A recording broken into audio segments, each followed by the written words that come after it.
నిర్గమకాండము 25వ అధ్యాయము.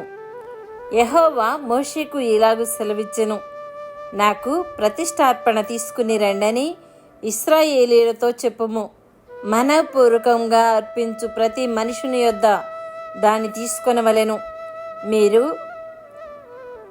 వారి యొద్ద తీసుకొనవలసిన అర్పణలేవనగా బంగారు, వెండి, ఇత్తడి, నీల, ధూమ్ర రక్తవర్ణములు, సన్నపు నార, మేక వెంట్రుకలు, ఎరుపు రంగు వేసిన పొట్టేళ్ల తోళ్ళు, సముద్ర వత్సల తోళ్ళు, తుమ్మకర్రలు, ప్రదీపమునకు తైలము, అభిషేక తైలమునకును పరిమళ ద్రవ్యముల ధూపమునకు సుగంధ సంభారములు, లేత పచ్చలు, ఏఫోదుకును పతకమునకును చెక్కు రత్నములు అనునవే.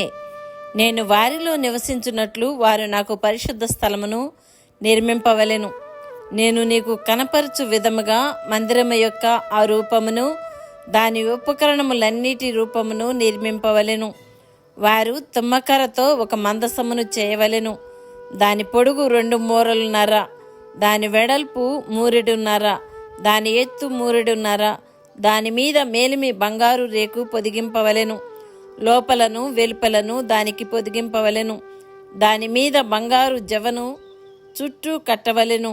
దానికి 4 బంగారు ఉంగరములను పోతపోసి ఒక ప్రక్కను 2 ఉంగరములు, ఎదుటి ప్రక్కను 2 ఉంగరములు ఉండునట్లు దాని 4 కాళ్లకు వాటిని వేయవలెను. తుమ్మకర్రతో మోతకర్రలను చేసి వాటికి బంగారు రేకులను పొదిగించి వాటితో ఆ మందసమును మోయుటకు ఆ ప్రక్కల మీది ఉంగరములలో ఆ మోతకర్రలను దూర్చవలెను. ఆ మోతకర్రలు ఆ మందసపు ఉంగరముల్లోనే ఉండవలెను. వాటిని దాని యొద్ద నుండి తీయకూడదు.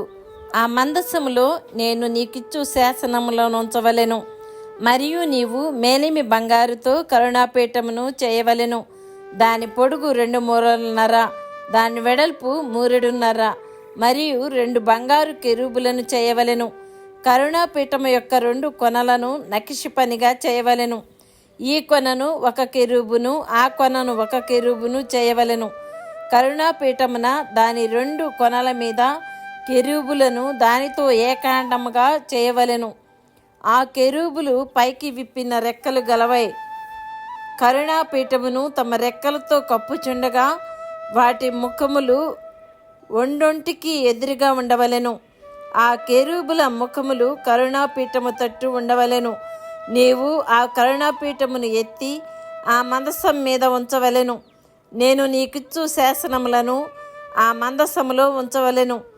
అక్కడ నేను నిన్ను కలుసుకొని కరుణాపీఠం మీద నుండి శాసనములు గల మందసము మీద నుండి 2 కెరూబుల మధ్య నుండి నేను ఇశ్రాయేలీల నిమిత్తము నీకు ఆజ్ఞాపించు సమస్తమును నీకు తెలియచెప్పెదను.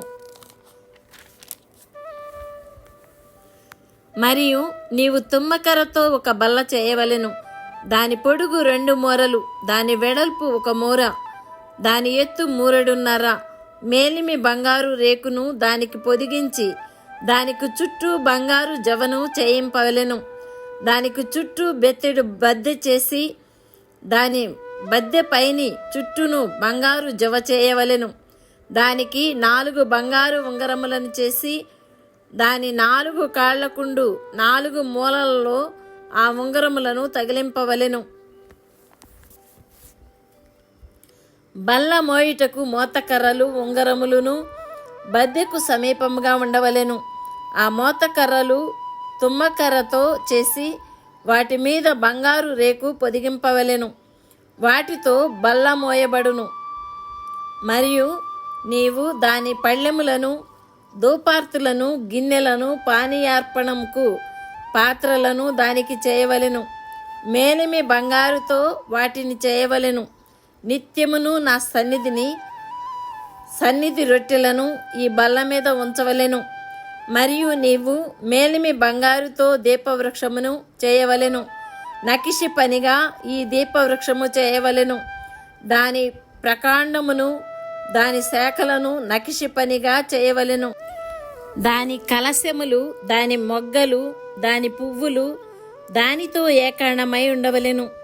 దీపవృక్షము యొక్క ఒక ప్రక్క నుండి 3 కొమ్మలు, దీపవృక్షము యొక్క రెండవ ప్రక్క నుండి 3 కొమ్మలు, అనగా దాని ప్రక్కల నుండి 6 కొమ్మలు నిగుడవలెను. ఒక కొమ్మలో మొగ్గ పువ్వు గల బాదము రూపమైన 3 కలశములు, రెండవ కొమ్మలో మొగ్గ పువ్వు గల బాదము రూపమైన 3 కలశములు అట్లు దీపవృక్షము నుండి బయలుదేరు కొమ్మలలో ఉండవలెను. మరియు దీపవృక్ష ప్రకాండములో బాదము రూపమైన 4 కలశములను, వాటి మొగ్గలను, వాటి పువ్వులను ఉండవలెను. దీపవృక్ష ప్రకాండము నుండి నిగుడు 6 కొమ్మలకు దాని 2 కొమ్మల క్రింద ఏకాండమైన ఒక్కొక్క మొగ్గ చొప్పున ఉండవలెను. వాటి మొగ్గలు, వాటి కొమ్మలు దానితో ఏకాండమగురు. అదంతయు మేలిమి బంగారుతో చేయబడిన ఏకాండమైన నక్షి పనిగా ఉండవలెను.